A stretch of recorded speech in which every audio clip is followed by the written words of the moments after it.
കുടുംബം സ്വർഗം. ചില കുടുംബത്തിൽ എന്തോ ഒരു അരിശവും ബഹളമൊക്കെയാ. ഭർത്താവും ഭാര്യ എന്നും വഴക്കാണെങ്കിൽ, പരസ്പരധാരണയില്ലെങ്കിൽ അതല്ലേ നരകമെന്ന് പറയുക. പരസ്പരധാരണയിൽ സ്നേഹമുണ്ടെങ്കിൽ അതിനെയല്ലേ നമ്മൾ സ്വർഗമെന്ന് വിളിക്കുക. ഒരു ഭർത്താവ് സ്കൂൾ അധ്യാപകൻ ദിവസവും ഭാര്യയെ 5 തെറി വിളിക്കാതെ ഇയാൾ സ്കൂളിൽ പോവുകയില്ല. ഇവളാണെങ്കിൽ ഒരു 3 എണ്ണം കേൾക്കാതെ അടുപ്പി തീ കത്തിക്കുകയില്ല. ഒരു ദിവസം 5-6 തെറി ഉറക്ക വിളിച്ചിട്ട് രാവിലെ 9:30 ഇയാൾ സ്കൂളിലോട്ട് പോയി. ഒറ്റയ്ക്ക് തെറിയും പറഞ്ഞ് ഈ ഭാര്യ അടുപ്പി തീ കത്തിക്കാനും തുടങ്ങി. സാധാരണ വൈകുന്നേരം 4:30 ഭർത്താവ് വരിക. അന്ന് ഉച്ച കഴിഞ്ഞ് 2:30 ആയപ്പോഴേ വന്നു. ഭാര്യ ചോദിച്ചു, താൻ എന്നാടോ അവധിയെടുത്തുകൊണ്ട് വഴക്കുണ്ടാക്കാൻ നേരത്തെ എഴുന്നള്ളിയിരിക്കുകയാണ്.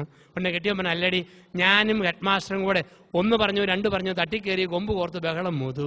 അരിശം എന്ന ഹെഡ് മാസ്റ്റർ എന്നോട് പറയുക, താൻ വല്ല നരകത്തിലോട്ടും പോടൂ. ഞാൻ നേരെ ഇങ്ങോട്ട് തന്നെ പോകുന്നടി, വരെ എങ്ങോട്ട് പോകാനായിട്ടാ. വഴക്കും ബഹളമുള്ള കുടുംബമാണ് നരകം. നരകത്തിലെ കഥാപാത്രങ്ങൾ ആരൊക്കെയാ? കാലൻ, പിശാച്, ശവങ്ങൾ, ഇതെല്ലാമാണ് കഥാപാത്രങ്ങൾ. ഭാര്യ ഭർത്താവിനെ വിളിക്കും കണ്ണിച്ചോരയില്ലാത്ത കാലൻ, ഭർത്താവ് ഭാര്യയെ വിളിക്കും വൃത്തിയില്ലാത്ത മുതുപിശാച്. മക്കളെ നോക്കി പറയും പഠിക്കാൻ കഴിവില്ലാത്ത ശവങ്ങൾ. മൂത്ത ശവം 8ാം ക്ലാസ്സിൽ, 2ാമത്തെ ശവം 6ാം ക്ലാസ്സിൽ, 3ാമത്തെ ശവം 5ാം ക്ലാസ്സിൽ. ആ വീട്ടിലെ മക്കളോട് ചോദിക്കുക, നിങ്ങൾ കാലനെ കണ്ടിട്ടുണ്ടോ? ഉണ്ട്. എന്തിയെ? സിറ്റിക്ക് പോയിരിക്കുന്നു, കുറെ കഴിയുമ്പോൾ വരും. പിശാചിനെ കണ്ടിട്ടുണ്ടോ? ഉണ്ട്. എന്തിയെ? കറി ഒലത്തിക്കൊണ്ടിരിക്കുന്നു, ചോറ് വാർത്തുകൊണ്ടിരിക്കുന്നു, തുണി അലക്കിക്കൊണ്ടിരിക്കുന്നു. അപ്പൊ ഇതാണ് കുടുംബം. ഈ സംസാരവും പദപ്രയോഗവും അരിശവും വഴക്കുകൊണ്ടോ കുടുംബം ഒരു നരകം. 7, കുടുംബം ഒരു ഗുസ്തിക്കളം. കുടുംബം ഒരു ഗുസ്തിക്കളം. എങ്ങനെയാ ഗുസ്തിക്കളം? പറഞ്ഞു ഭർത്താവിനെ തോപ്പിക്കുക, പറഞ്ഞു ഭാര്യയെ തോപ്പിക്കുക. വാക്ക് ഫൈറ്റിന്റെ ഗുസ്തിക്കളം പറഞ്ഞു തോപ്പിക്കുക. ചിലയിടത്ത് ശാരീരിക യുദ്ധമാ. ഞാൻ 2 മാസം മുമ്പ് ബാംഗ്ലൂർ സിറ്റിയിൽ ധ്യാനിപ്പിക്കുമായിരുന്നു. അപ്പോൾ ഒരു രാത്രി ഒരു വീട്ടിൽ ഉണ്ണാൻ ചെന്നപ്പോൾ ഭർത്താവും ഭാര്യയും ഇടത്തും വലത്തും വരുന്നു. ഇവൻ ബെർമുഡായും ടീഷർട്ടുമാണ് ധരിച്ചിരിക്കുന്നത്. ഊണ് കഴിഞ്ഞ് പാത്രം കഴിയുമ്പോൾ ഇവൻ ടീഷർട്ട് അങ്ങ് പൊക്കി. ഞാൻ പുറത്തോട്ട് നോക്കുമ്പോഴുണ്ട് 100 മീറ്റർ ഓട്ടത്തിന് കുമ്മായം കൊണ്ട് വരയിട്ടതുപോലെ ഇവൻ്റെ തൊലി പോയിട്ട് വെളുത്ത 3 വര ഇങ്ങനെ. ഇവൻ പറഞ്ഞു, എൻ്റെ അച്ഛ എൻ്റെ ഭാര്യയോട് പറയണം, ടെസിയോട്, അരിശം വരുമ്പോൾ ഇതുപോലെ മാന്തി പറിക്കരുതെന്ന് അച്ഛനെന്ന് പറഞ്ഞേക്കണം. ഞാൻ ഇവിടെ നഖം നോക്കുമ്പോഴുണ്ട് ട്രാക്കുളയുടെ മൂത്ത പുത്രിയുടെ വിരൽ പോലെ ഇങ്ങനെ കൂർപ്പിച്ച് വെച്ചിരിക്കുക. അരിശം വന്നോ മാന്തി പറിക്കുക. കുടുംബം ഒരു ഗുസ്തിക്കളം, ശാരീരിക യുദ്ധം, വാക്ക് ഫൈറ്റ്. 8, കുടുംബം ഒരു ചന്ത. ചില കുടുംബങ്ങൾ ചന്തകളാണ്. എങ്ങനെയുള്ള കുടുംബമാണ് ചന്ത? ചന്തയിലെ വർത്തമാനം. ഭാര്യയെ ചെറിയ തെറി ഡോസ് കുറച്ച് വിളിച്ച് തെറി വിളിക്കുന്ന ഭർത്താവ്, ഭർത്താവിനെ തെറി വിളിക്കുന്ന ഭാര്യ, മക്കളെ ആണെങ്കിലും ചെറിയ ചീത്ത വിളിക്കുന്ന ഭാര്യ ഭർത്താക്കന്മാർ, അപ്പനമ്മമാർ. അതാണ് കുടുംബം ഒരു ചന്ത എന്ന് പറയുക. അപ്പൻ്റെയും അമ്മയുടെയും വാക്കും പ്രവൃത്തിയും മക്കൾ കണ്ടുപിടിക്കുക. ഒരു മനുഷ്യൻ എപ്പോഴും വീട്ടിൽ പറയുന്ന വാക്ക് അപ്പൻ. കോപ്പ്, കിഴങ്ങ്, മാട, കോട, ഓക്കൻ, ഉണ്ണാക്കൻ, മറ്റോൻ, മറിച്ചോൻ, കോന്തൻ, കൊശവൻ. ഇതാണ് അപ്പൻ്റെ വാക്ക്. ഇത് 7 വയസ്സുള്ള ഈ അപ്പൻ്റെ മോൻ കേട്ടുപഠിച്ചു. അവൻ ഗുണനപ്പട്ടിക പോലെ പറഞ്ഞു പഠിക്കാൻ തുടങ്ങി. കോപ്പ, കിഴങ്ങ്, മാട, കോട, ഓക്കൻ, ഉണ്ണാക്കൻ, മറ്റോൻ, മറിച്ചോൻ, കോന്തൻ, കൊശവൻ. ഇവൻ ഇങ്ങനെ പറഞ്ഞു പഠിച്ചു. ഇപ്പൊ ഇടവപ്പള്ളി പെരുന്നാൾ വന്നപ്പം അപ്പന് 75 രൂപ കൊടുത്ത് ഒരു പ്ലാസ്റ്റിക് തീവണ്ടി ഈ മോന് മേടിച്ചു കൊടുത്തു. അവൻ ആ തീവണ്ടി നേരെ നിർത്തി ചൂളം പിടിക്കുന്ന സ്വരം കേൾപ്പിച്ചു, വണ്ടി പോകുന്ന ശബ്ദം കേൾപ്പിച്ചു. അവൻ പറഞ്ഞു, പ്രിയപ്പെട്ടവരെ, നമ്മുടെ തീവണ്ടി കോട്ടയത്തു നിന്നും ചങ്ങനാശ്ശേരി മാവേലിക്കര വഴി കൊല്ലത്തേക്ക് പുറപ്പെടുകയാണ്. 1ാം നമ്പർ കമ്പാർട്ട്മെന്റിൽ 5 കിഴങ്ങന്മാരും 2ാം നമ്പർ കമ്പാർട്ട്മെന്റിൽ 3 ഓക്കന്മാരും കയറിയിട്ടുണ്ട്. ഇതാ നമ്മുടെ വണ്ടി പോകുന്നു. ഇവൻ ഊതി സ്വരം കേൾപ്പിച്ചു. അപ്പൻ അരിശം കൊണ്ട് ചൊറിഞ്ഞ് കയറുക. അവൻ പറഞ്ഞാ നമ്മുടെ വണ്ടി ചങ്ങനാശ്ശേരിയിൽ എത്തിയപ്പം 3 ഓക്കന്മാരിറങ്ങിയപ്പം 4 പൊട്ടന്മാർ പിന്നെയും കയറി. ഇതാ വണ്ടി കൊല്ലത്തേക്ക് പോകുന്നു. അരിശം വന്ന അപ്പൻ തീവണ്ടി എടുത്ത് ഒറ്റ ഏറ്. അത് 3 കഷ്ണമായിട്ട് പൊട്ടിപ്പോയി. ഇവൻ കുത്തിയിരുന്ന് കരയാൻ തുടങ്ങി. കരഞ്ഞവൻ്റെ സ്വരം അടച്ചപ്പം അപ്പന് സങ്കടം തോന്നി. അപ്പൻ ചോദിച്ചു, എന്നാത്തിനാടാ കുത്തിയിരുന്ന് മോങ്ങുന്നത്? അപ്പൻ എൻ്റെ വണ്ടി എറിഞ്ഞ് പൊട്ടിച്ചില്ലേ, അതുകൊണ്ടാ. അപ്പം പറഞ്ഞു, അഴുക്ക് വർത്താനം പറഞ്ഞിട്ടാ, മേലിൽ പറയാതിരിക്കാമെങ്കിൽ പരിഹാരമുണ്ട്. അവൻ പറഞ്ഞു, അപ്പനാണ് സത്യം, മേലിൽ ചീത്ത വാക്കൊന്നും പറയത്തില്ല, പുതിയ ഒരെണ്ണം മേടിച്ചു തരാമോ? അപ്പം പറഞ്ഞു, പുത്തൻ മേടിച്ചു തരാൻ കാശില്ല, പഴയത് പെറുക്കി കൊളുത്തി തരാമെന്ന് പറഞ്ഞ് അപ്പം കുത്തിയിരുന്ന് പെറുക്കി എല്ലാ കമ്പാർട്ട്മെന്റിലൂടെ കൊളുത്തി തീവണ്ടിയാക്കി കൊടുത്തു. പറഞ്ഞു, മോനെ മേലിൽ ചീത്ത വാക്ക് പറഞ്ഞേക്കല്. അവൻ പറഞ്ഞു, അപ്പനാണ് സത്യം, പറയത്തില്ല. അപ്പം നോക്കി നിന്നു. അവൻ ചൂളം വിളിച്ചു, വണ്ടി പോകുന്ന സ്വരം കേൾപ്പിച്ചു. അവൻ പറഞ്ഞു, പ്രിയപ്പെട്ടവരെ, നമ്മുടെ തീവണ്ടി ചങ്ങനാശ്ശേരിയിൽ നിന്നും തിരുവല്ല, ചെങ്ങന്നൂർ, മാവേലിക്കര വഴി കൊല്ലത്തേക്ക് പുറപ്പെടുകയാണ്. ഒരു പ്രത്യേക അറിയിപ്പുണ്ട്. ഒരു മറ്റോൻ്റെ മോൻ കാരണം ട്രെയിൻ 1/2 മണിക്കൂർ ലേറ്റായി പോയി എന്നുള്ള കാര്യം ഖേദപൂർവ്വം ഞാൻ അറിയിക്കുക. ഇപ്പൊ എങ്ങനെയാണോ അപ്പൻ അമ്മ, അങ്ങനെ ആയിരിക്കും മക്കളെന്നാ പറയുക. ഇപ്പൊ കുടുംബം ഒരു ചന്ത. കുടുംബം ഒരു ചന്ത. ഇപ്പൊ കുടുംബം ഒരു ചന്തയാണോ എന്നുള്ളത് 8. അപ്പൊ ഇത് 8ഉം തെറ്റായ കുടുംബങ്ങൾ. ഇനി 9ഉം 10ഉമാണ് ശരിയായ കുടുംബങ്ങൾ. ഏതാണ് 9ാമത്തെ കുടുംബം? 9 കുടുംബം ഒരു വിദ്യാലയം. കുടുംബം ഒരു വിദ്യാലയം. നമ്മൾ ഇന്ന് ഈ കുടുംബ സംഗമമൊക്കെ പങ്കെടുക്കുമ്പോൾ ദൈവത്തിന്റെ പദ്ധതിയാണ്, ദൈവിക പ്ലാനാണ് കുടുംബം എന്ന് പറയുമ്പോൾ ഈ 9ഉം 10ഉം മോഡലായിട്ട് മാറണം. 9 കുടുംബം ഒരു വിദ്യാലയം. വിദ്യാലയത്തിലെ ഗുരുഭൂതരാരാ? മാതാപിതാക്കള്. മാതാപിതാക്കളുടെ ജീവിതം കണ്ട് മക്കൾ പാഠം പഠിക്കണം. ദിവസവും മുടങ്ങാതെ സന്ധ്യാപ്രാർത്ഥനയ്ക്ക് ഒരുമിച്ചുള്ളപ്പം അപ്പനും അമ്മയും ഒരുമിച്ച് പ്രാർത്ഥിക്കുന്ന കാണുമ്പം മക്കളും അതുപോലെ പ്രാർത്ഥിക്കും. വിശുദ്ധ കുർബാനയ്ക്ക് ദേവാലയത്തിൽ കുർബാനയ്ക്ക് മുമ്പ് 5 മിനിറ്റ് മുമ്പ് ചെല്ലുന്ന അപ്പനും അമ്മയും കണ്ടോ മക്കൾ അങ്ങനെ പങ്കെടുക്കും, കുർബാനയിൽ പങ്കെടുക്കും. വേദപുസ്തകം മുടങ്ങാതെ വായിക്കുന്ന മാതാപിതാക്കളെ കണ്ടോ മക്കൾ അങ്ങനെ വേദപുസ്തകം വായിച്ചു തുടങ്ങും. ജീവിത മാതൃക, ജീവിതത്തെ മാതൃകയാക്കി മാറ്റുമ്പോൾ കുടുംബം വിദ്യാലയം. ആ വീടിനെ നോക്കി ആൾക്കാർ പറയും, നോക്കൂ ആ അപ്പനെ അമ്മയെ നോക്കി പഠിക്ക്, ആ മക്കളെ നോക്കി പഠിക്ക്, ആ വീട്ടുകാരെ നോക്കി പഠിക്ക്. അങ്ങനെ മറ്റുള്ളവർ നോക്കി പഠിക്കുന്ന വീടായിട്ട് നമ്മുടെ വീടിനെ മാറ്റുമ്പോൾ ആ വീടിനെ വിളിക്കുന്ന വാക്കാണ് കുടുംബം ഒരു വിദ്യാലയം. 10 ഏറ്റവും പ്രധാനപ്പെട്ടത് കുടുംബം ഒരു ദേവാലയം. എന്താണ് കുടുംബം ഒരു ദേവാലയം? കുടുംബം ഒരു ദേവാലയം എന്ന് പറഞ്ഞു കഴിഞ്ഞാൽ കുടുംബജീവിതം 7 തൂണുകളിൽ പണിയണം. നമുക്ക് പെട്ടെന്ന് ഓടിച്ച് കാണാം. കുടുംബം ഒരു ദേവാലയം എന്ന് പറഞ്ഞാൽ 7 തൂണുകളിൽ കുടുംബം പണിയപ്പെടണം. ഓരോ തൂണും ആരംഭിക്കുന്നത് സ എന്ന വാക്കിലാണ്. സ എന്ന വാക്കിൽ തുടങ്ങുന്ന 7 തൂണുകൾ. ആ തൂണുകളിൽ നിങ്ങളുടെ വീട് പണിതാൽ, നമ്മുടെ ഭവനം പണിതാൽ ആ വീട് ഈ ഭൂമിയിൽ ഒരു സ്വർഗമായിട്ട് മാറും. 1 കുടുംബത്തെ സ്വർഗമാക്കുന്ന 1ാമത്തെ തൂണിന്റെ പേരാണ് സ്വാതന്ത്ര്യം. സ്വാതന്ത്ര്യം.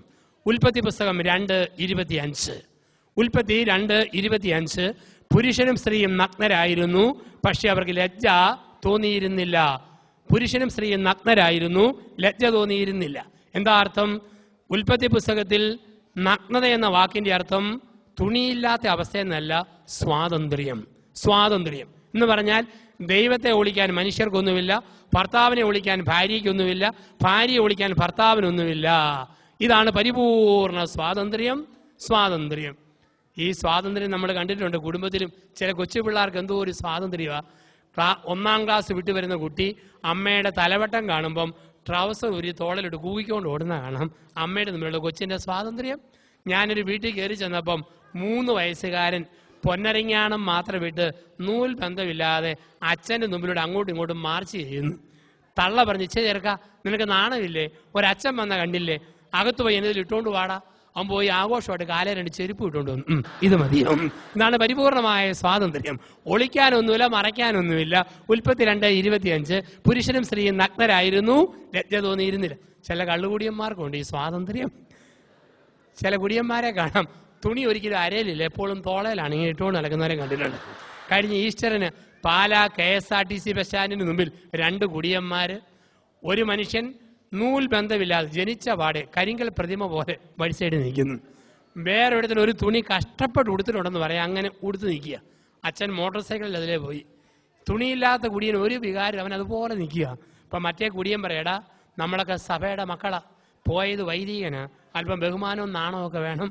എടാ പൂസായെന്നും കണ്ട് നിന്റെ നാണം മൊത്തം പോയാലും എനിക്കത് പോയിട്ടില്ലടാ, എനിക്കുണ്ട് നാണമെന്നും പറഞ്ഞ് ഇവൻ്റേത് പറിച്ച് അവനെ ഉടിപ്പിക്കുന്ന കുടിയൻ. ഇതാണ് സ്വാതന്ത്ര്യം എന്ന് പറയുക. അപ്പോൾ ഒളിക്കാനും മറയ്ക്കാനും ഒന്നുമില്ലാത്ത ഒരു ജീവിത ശൈലി, അതാണ് സ്വാതന്ത്ര്യം എന്ന് പറഞ്ഞാൽ. ഭർത്താവിനെ ഒളിക്കാൻ ഭാര്യയ്ക്കൊന്നും ഉണ്ടായിരിക്കരുത്, ഭാര്യയെ ഒളിക്കാൻ ഭർത്താവിനൊന്നും ഉണ്ടായിരിക്കരുത്. പരിപൂർണമായ സ്വാതന്ത്ര്യം. ഒരു സ്ത്രീ വേറൊരു പുരുഷനോട് സംസാരിക്കുന്നത് ഭർത്താവ് കണ്ടുകൊണ്ട് വരുമ്പോൾ ഭാര്യയ്ക്ക് ടെൻഷനായാൽ അർത്ഥം അവക്ക് സ്വാതന്ത്ര്യമില്ല. അതുപോലെ ഭർത്താവ് ഒരു സ്ത്രീയോട് സംസാരിക്കുന്നത് ഭാര്യ കണ്ടുവരുമ്പോൾ ഭർത്താവിന് പിരിമുറുക്കം ഉണ്ടായാൽ സ്വാതന്ത്ര്യമില്ല. ചില ഭർത്താക്കന്മാർ പറയും, എൻ്റെ അച്ഛൻ എൻ്റെ ഭാര്യയോട് ഈ കാര്യം ഒന്ന് പറയാവോ? ചില പെണ്ണുങ്ങൾ പറയും, അച്ഛൻ എൻ്റെ കെട്ടിയവനോട് പറയാവോ? എനിക്ക് പറയാൻ പേടിയാ, എങ്ങനെ സ്വീകരിക്കുമെന്ന് അറിയത്തില്ല. എന്തുവേതും പറയാനുള്ള സ്വാതന്ത്ര്യം. ഒരു ഇളയ പെങ്ങൾക്ക് മൂത്ത ആങ്ങളയോടുള്ള സ്വാതന്ത്ര്യം കുടുംബത്തിൽ ഒരു ഭാര്യയ്ക്ക് ഉണ്ടാകണം ഭർത്താവിനോട്. ഒരു മൂത്ത ആങ്ങളയ്ക്ക് ഇളയ പെങ്ങളോടുള്ള സ്വാതന്ത്ര്യം ഒരു ഭർത്താവിന് ഭാര്യയോടുണ്ടാകണം. സ്വാതന്ത്ര്യം. 2 സുരക്ഷിതത്വം. കുടുംബത്തെ സ്വർഗമാക്കുന്ന 2ാമത്തെ തൂണ് സുരക്ഷിതത്വം. നാടിൽ സ്വന്തമായിട്ട് അല്പം സ്ഥലം, നാട്ടിൽ സ്വന്തമായിട്ടൊരു വീട്, വൈകാരിക സുരക്ഷിതത്വം, മക്കൾക്ക് സംരക്ഷണം, ഇതെല്ലാം കൊടുക്കുമ്പോൾ ഭർത്താവ് ഭാര്യയ്ക്ക് കൊടുക്കുന്നത് സുരക്ഷിതത്വമാ. പൈസ നോക്കിയും കണ്ടും ചെലവഴിക്കുന്നു, അനാവശ്യ കമന്റുകളോ വാക്കുകളോ പറയുന്നില്ല, പ്രാർത്ഥിച്ച് കൂടെ നിഴല് പോലെ നിൽക്കുന്ന ഭാര്യ, വീട്ടിലും പരിസരങ്ങളിലൊക്കെ വൃത്തി, അങ്ങനെയുള്ള ഭാര്യ കൊടുക്കുന്നത് സുരക്ഷിതത്വ ബോധമാണ്. ഈ സുരക്ഷിതത്വം കൊടുത്തില്ലേ കുടുംബം നരകമാകും. സുരക്ഷിതത്വം കൊടുത്തോ കുടുംബം സ്വർഗം. ഇപ്പൊ 1 സ്വാതന്ത്ര്യം, 2 സുരക്ഷിതത്വം. കുടുംബത്തെ സ്വർഗമാക്കുന്ന 3-ാമത്തെ തൂണിന്റെ പേരാണ് കുടുംബത്തിൽ സാമീപ്യം വേണം. സാമീപ്യം. ഇന്ന് ഓർക്കുക, ഭർത്താവും ഭാര്യയും ഒരുമിച്ചുള്ളപ്പോഴൊക്കെ അടുത്തിരുന്ന് കുറേ സമയം വർത്തമാനം പറയണം. ഇന്ന് ഇഷ്ടം പോലെ പൈസ ഉണ്ടാക്കിയേക്കാം, നാട്ടിൽ സ്ഥലം മേടിച്ചേക്കാം, പക്ഷേ സാമീപ്യം ഉണ്ടോ എന്നുള്ളതാണ്. 100 കൂട്ടം കാര്യങ്ങൾ ഓടി നടക്കും. ഭാര്യയുടെ കൂടെ ഇരുന്ന് കുറേ സമയം വർത്തമാനം പറഞ്ഞ് ഭാര്യയെ കേൾക്കുന്ന ഭർത്താവാകണം. ഭർത്താവിൻ്റെ കൂടെ ഇരുന്ന് ഭർത്താവിനെ കേൾക്കുന്ന ഭാര്യയാകണം. മക്കൾക്ക് സമയം കൊടുക്കുന്ന മാതാപിതാക്കളാകണം. യന്ത്രം പോലെ പ്രവർത്തിച്ച് ഓടി നടക്കുമ്പം എല്ലാം നല്ല കാര്യവും ചെയ്യും, പക്ഷേ വീട്ടിൽ പരാജയപ്പെട്ട അപ്പനാകാം, പരാജയപ്പെട്ട അമ്മയാകാം, പരാജയപ്പെട്ട ഭർത്താവാകാം, ഭാര്യയാകാം. ലോകത്തെ മുഴുവൻ നന്നാക്കി, പക്ഷെ ജീവിത പങ്കാളികളോട് ഇരിക്കാൻ സമയമില്ല, ഇരുന്ന് മിണ്ടാൻ പറ്റുന്നില്ല. അത് ഏറ്റവും വലിയ വിപത്താണ്. ഈ സാമീപ്യം ഉണ്ടോ? അടുത്തടുത്തിരുന്ന് വർത്തമാനം പറഞ്ഞാൽ തന്നെ അതൊരു സ്വർഗീയ അനുഭവമാണ്. അങ്ങനെയുള്ള ഭർത്താവിനെ ഭാര്യയെ സ്നേഹിക്കും, ഭാര്യയെ ഭർത്താവ് സ്നേഹിക്കും.